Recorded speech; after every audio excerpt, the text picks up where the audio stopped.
오늘 말씀은 당시 세계 최대의 강대국인 아수르의 공격을 받고 멸망 직전의 위기에 처해 있었던 남유다 왕국이 어떻게 구원을 받았는지에 대한 말씀입니다. 35절 말씀을 보시면 하나님은 먼저 예루살렘을 포위하고 있었던 아수르 군대 18만 5천 명을 심판하십니다. 이 밤에 여호와의 사자가 나와서 아수르 진영에서 군사 18만 5천 명을 친지라 아침에 일찍이 일어나 보니 다 송장이 되었더라. 여러분, 어떻게 하루아침에 18만 5천 명의 군대가 죽임을 당할 수 있겠습니까? 그래서 사람들 중에서는요, 이 기록을, 이 성경 말씀을 거짓말이다 이렇게 말하시는 분들이 계셔요. 그런데 여러분, 역사를 보면 그렇지 않았던 것으로 보입니다. 실제로 산헤립이라고 하는 아수르의 왕은 유다를 공격해서 예루살렘을 포위했었던 것이 사실이고요. 그러나 그들은 예루살렘을 점령하지 못하고 그냥 돌아간 것도 사실입니다. 왜 돌아갔느냐 이거예요. 그래서 학자들은 아마도 아수르 군대에 전염병이 돌았을 거다 이렇게 이해를 합니다. 고대 시대에는 전쟁 중에 비위생적인 환경으로 인해서 전염병이 흔치 않게 발발하고 그랬던 모양이에요. 그런데 문제는 뭐냐면요, 이 아수르 군대에도 전염병이 돌았는데 그 전염병이 얼마나 빨리 확산되었는지 손을 쓸 틈도 없이 이 전염병이 돌았고요. 결국 아수르 군대는 예루살렘을 점령하지 못하고 아수르로 다시 돌아가야만 했다라고 하는 거예요. 자, 군대가 이렇게 무력화되자 산헤립은 예루살렘 점령을 포기하고 니느웨로 돌아가게 됩니다. 아수르로 돌아가게 되는 거예요. 그런데 그가 니스록 신전에서 우상에게 숭배할 때, 경배할 때 아드람멜렉과 사라셀이라고 하는 자에게 반역을 당해 암살을 당하게 됩니다. 그러니까 여러분, 예루살렘 점령하지도 못하고 돌아가야만 했는데 그것이 끝이 아니었다는 거예요. 돌아가서 반역을 당해서 죽임을 당했다라고 하는 거예요. 그런데 이 산헤립 왕의 죽음이 더욱더 비참했던 것은 그를 죽인 아드람멜렉과 사라셀이 사실은 그의 아들들이었기 때문에 그런 거예요. 아들들한테 죽임을 당한 겁니다. 존중받고 사랑받아 마땅한 아들들한테 죽임을 당했으니 여러분, 이게 얼마나 비참한 죽음입니까? 하나님을 비방하고 모욕했던, 예루살렘을 협박하고 겁박했던 이 산헤립과 산헤립의 군사들은 이렇게 비극적인 최후를 맞이하게 된 거예요. 그래서 하나님께서는 예루살렘을 구원해 주셨고 아수르를 심판하셨음을 모든 사람들에게 보게 하셨던 것입니다. 여러분, 이 승리가 당시 중동 지역에서 얼마나 큰 화제가 되었을지 짐작이 되십니까? 오늘 우리나라 상황으로 치환해서 말씀을 드리자면 아수르는 거의 중국과 같은 나라예요. 세계에서 첫 번째, 두 번째 손 꼽는 나라입니다. 그런데 그런 중국이 우리나라를 쳐들어온 거예요. 그래가지고 우리나라 사람들을 막 겁박하고 협박하고 조롱하는 거예요. 내가 손가락만 그냥 움직여도 너네들 나라는 그냥 한순간에 무너질 거라고, 너네들이 믿는 하나님 의지하지 말라고, 하나님께 의지해봤자 소용없다고 마구 조롱을 했던 것입니다. 그런데 하루아침에 중국군, 예를 들자면 그렇다는 거예요. 18만 5천 명이 하루아침에 그냥 몰살을 당하고요. 중국군의 지도자인 중국의 지도자가 자기 아들들한테 죽임을 당하고요. 그러면 여러분, 우리나라가 세계적으로 어떤 입장이 되겠습니까? 야, 한국 조그만 줄 알았더니 강한 나라네. 이렇게 뭔가 화제가 되고 뭔가 우러러보고 그러지 않겠습니까? 이 당시도 그랬다는 거예요. 질 줄만 알았던, 점령당할 줄만 알았던 유다 왕국이, 예루살렘이 지지 않고 오히려 아수르 군대가 저렇게 정말 어이없이 무너지고 그 군대를 지휘했던 사네립 왕이 죽임을 당하고 이 유다 왕국 강한 나라구나. 만만히 볼 나라가 아니구나. 히스기야 왕 대단한 왕이구나. 한순간의 단숨에 중동 지역의 인싸가 되고 말았습니다. 그뿐만 아닙니다. 예루살렘 성은요, 난공불락의 요새라고 하는 전설까지 얻게 되었습니다. 절대로 함락되지 않는 성이야, 저 성은. 그렇습니다. 여러분, 하나님께서 역사하시면, 하나님께서 일하시면 이렇게 놀라운 기적이 일어나게 될 줄로 믿습니다. 문제는 뭐냐 하면은요, 우리가 얼마나 강력한 힘이 있느냐가 문제가 아니에요. 문제는 뭐냐 하면은요, 우리가 얼마나 큰 문제를 맞닥뜨리고 있느냐가 아닙니다. 문제는 우리가 하나님과 함께하고 있느냐. 문제는 하나님께서 우리를 도우실 것이냐. 이게 문제라고 하는 거예요. 저는 간절히 바라고 원합니다. 우리 하나님께서 우리 신의교회 성도님들과 여러분들과 함께하시고 하나님께서 여러분들을 도우시기를 주님의 이름으로 축원합니다. 그게 문제라고 하는 거예요. 자, 그런데 여러분, 여기에서 중요한 것은 하나님께서 왜 유다 왕국을 이렇게 함께 하시고 놀라운 기적으로 구원해 주셨느냐 이거예요. 왜 그랬느냐?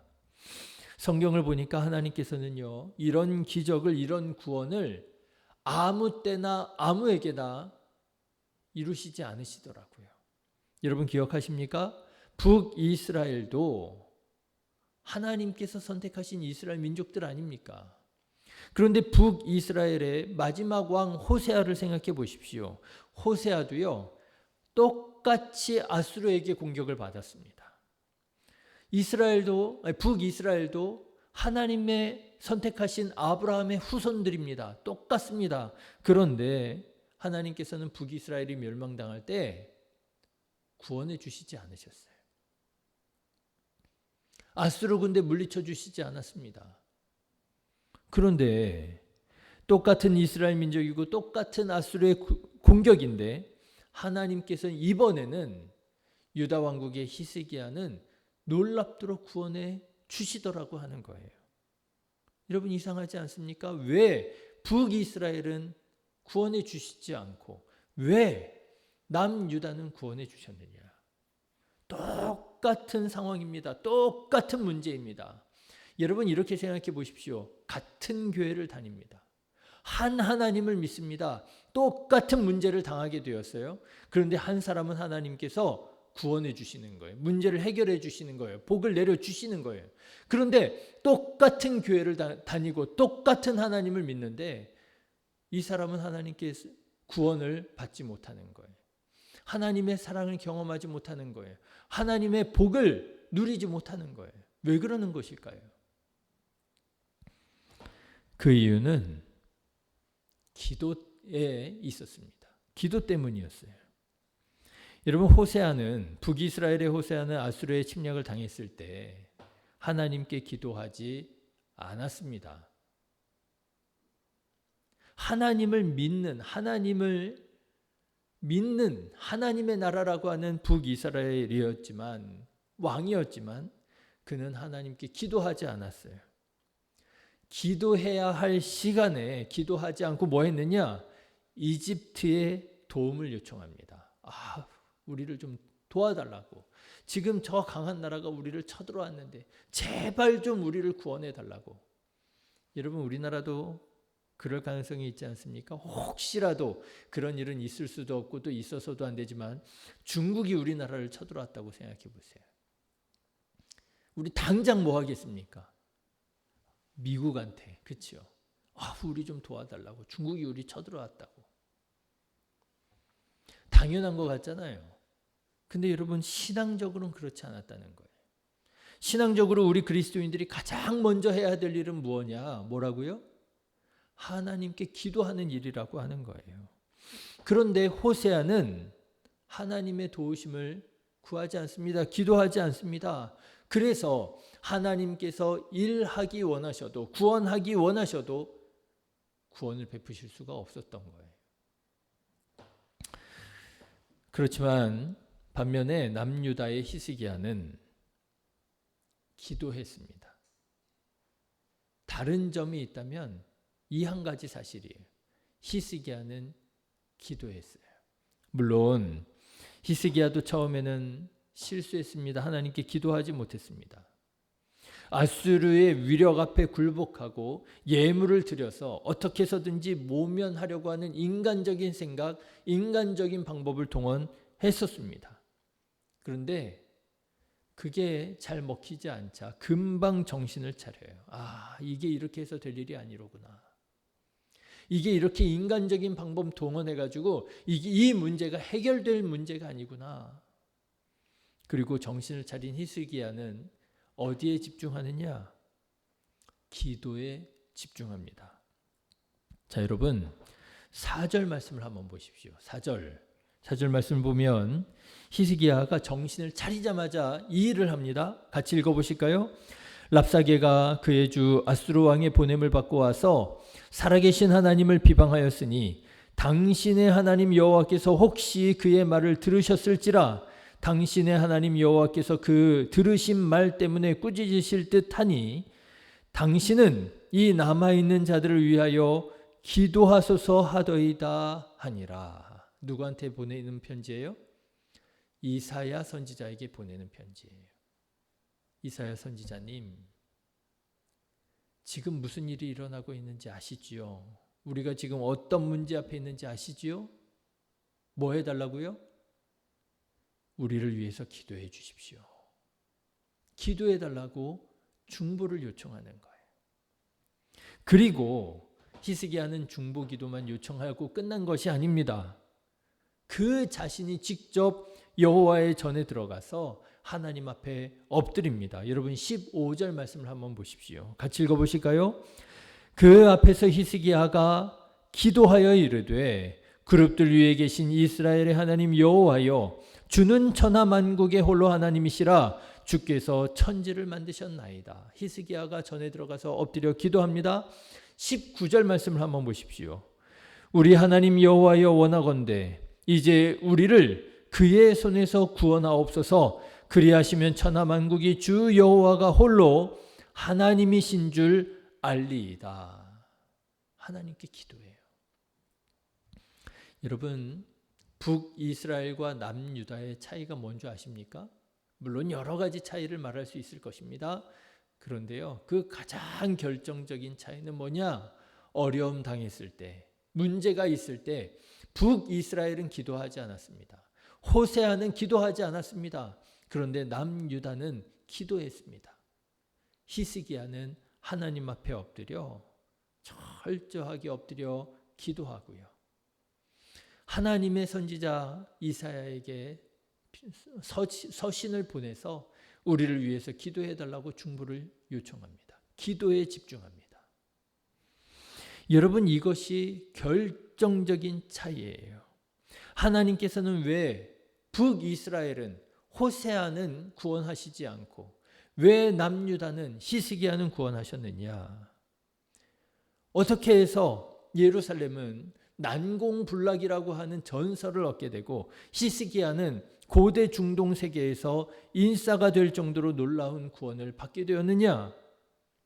기도했기 때문이라고 하는 거예요. 사랑하는 신의 교회 성도 여러분, 기도하시기를 주님의 이름으로 축원합니다. 기도하셔야 됩니다. 기도해봤자 무슨 소용이야? 여러분 제가 보면은요, 교회를 다니는 하나님을 믿는다고 하는 사람들 마음에도 이런 마음들이 있는 것 같아요. 심지어는 직분자들도, 집사님, 권사님, 장로님들 중에서도요, 이런 마음 가지고 계시는 분들이 있는 것 같아요. 아이고 기도할 시간에 가가지고 한 푼이라도 돈을 더 벌어야지. 기도할 시간이 있으면 문제 해결하기 위해서 사람들 만나고 다녀야지. 무슨 기도한다고 뭐가 돼? 네, 무슨 말씀인지는 알겠어요. 기도만 하고 아무것도 하지 않는다면 그건 죽은 믿음이지요. 야고보서에도 그렇게 되어 있지 않습니까? 진짜 믿음은 어떤 믿음이라고요? 행하는 믿음이라고요. 네, 그 말씀의 뜻은 알겠어요. 그렇지만 여러분, 진짜 믿음은요, 기도하고요. 진짜 믿음은요, 기도한 그대로 믿음을 가지고 나가서 행하지요. 문제를 해결하기 위해서 열심히 방법도 찾고요. 나가서 열심히 무슨 일들이 일어나고 있는지 보기도 하고 듣기도 하고요. 또 사람들도 어떤 사람들이 좀 나를 도와줄 수 있는지 사람들도 만나기도 하고요. 그렇지요. 그런데 여러분, 아무리 사람들 만나서 도움을 청하고 아무리 열심히 나가서 일을 한다 할지라도 우리가 기도하지 않으면, 하나님의 도우심이 없다면 그 모든 수고가 헛될 수밖에 없다라고 하는 거예요. 여러분, 기도하십시오. 기도하고 기도한 대로 믿음을 가지고 나가서 충성하십시오. 헌신하십시오. 하나님께서 그 일 가운데 역사하실 것입니다. 도와주실 것입니다. 만나야 할 사람을 만나게 하시고요. 들어야 할 이야기를 듣게 하시고요. 봐야 할 곳을 보게 하시고요. 제가 요즘에 우리 교회 이전을 위하여, 성전 이전을 위하여 기도하지 않습니까? 그런데요, 여러분, 저는 그렇게 기도합니다. 하나님, 내가 들어야 할 말을 듣게 해주십시오. 봐야 할 곳을 보게 해주십시오. 만나야 할 사람을 만나게 해주십시오. 그렇지 않겠어요? 기도만 하고 봐야 할 거 보지 않는다면, 들어야 할 거 듣지 않는다면, 만나야 할 사람 만나지 않는다면 어떻게 교회 이전을, 하나님께서 허락하셔도 어떻게 교회 이전을 할 수 있겠어요? 예, 만나야지요. 들어야지요. 봐야지요. 운전하면서 가면서 열심히 봅니다. 어디에 무슨 땅이 있는지, 어디에 무슨 건물이 있는지 봐야지요. 봐야지요. 그런데 여러분, 기도하지 않고 열심히 보고 다닌다 한들, 기도하지 않고 열심히 듣고 다닌다 한들 소용없습니다. 될 듯 해도 안 되고요. 아, 여기 좋은 자리 있네 하고 가봐야 아니더라고요. 기도하고 그 믿음을 가지고 들어야 될 이야기들 듣고 봐야 할 곳을 보고 만나야 할 사람들을 만나고 말이죠. 여러분, 혹시라도 우리 가운데 이런 문제가 있다면 기도하는 자가 되시기를 주님의 이름으로 축원합니다. 앗수르같이 두렵고 강력한 문제 앞에 정말 두려운 마음 든다 할지라도, 또 때로는 너무 무서워서 하나님을 찾지 못하고 히스기야가 실수했던 것처럼 비굴하게 인간적인 방법으로 극복해 보겠다고 한다 할지라도, 그래서 자기 자신에게 실망이 된다 할지라도 포기하지 말고, 낙심하지 말고, 참 쉬운 얘기는 아니지만 이렇게 말씀드리고 싶어요. 포기할 시간이 있으면 기도해야지요. 아니요, 이렇게 말씀드릴까요? 포기할 땐 포기하더라도 하나님 앞에 나와서 기도하셔야죠. 하나님 앞에, 하나님, 나 너무 힘듭니다. 어렵습니다. 도와주십시오. 하나님 앞에서 마음을 하나님께 말씀드리고, 그러나 우리가 이렇게 기도하면 하나님께서 일하실 줄로 믿습니다. 기도하면 하나님께서 우리를 구원해 주실 줄로 믿습니다. 그래서 오늘 우리가 기도하면 예루살렘 전설이 만들어진 것처럼 우리 교회에 간증이 만들어지고요. 그렇죠. 여러분 한번 상상해 보십시오. 성도들이 교회에 나왔는데요. 교회에 나와서 다들 저마다 간증이 있는 거예요. 내가 기도했더니 하나님께서 이렇게 역사해 주셨다고. 얼마나 감사한지 모른다고. 성도들마다 다 전설이 있는 거예요. 간증이 있는 거예요. 기도해서 히스기야가 고대 인싸가 됐더라면 오늘 우리 신의교회 성도님들은 이 시대의 예수쟁이들이 되고, 너는 정말, 내가 인정하는데 넌 정말 그리스도인이야. 여러분, 세상 사람들한테 인정받아야 되지 않겠습니까? 야, 뭐 너 신앙생활 하는 거 보니까 뭐 그리스도인이나 뭐 다를 바가 없구나. 이런 말 들었어야 되겠습니까? 세상 사람들한테 인정받아야지요. 너는 내가 다른 사람들은 인정 안 해도 너는 그리스도인이야. 내가 너만큼은 인정해. 이렇게 기도해서 하나님의 은혜와 구원을 경험하고 간증하는 저와 여러분 다 되시기를 주님의 이름으로 축원합니다. 기도하겠습니다.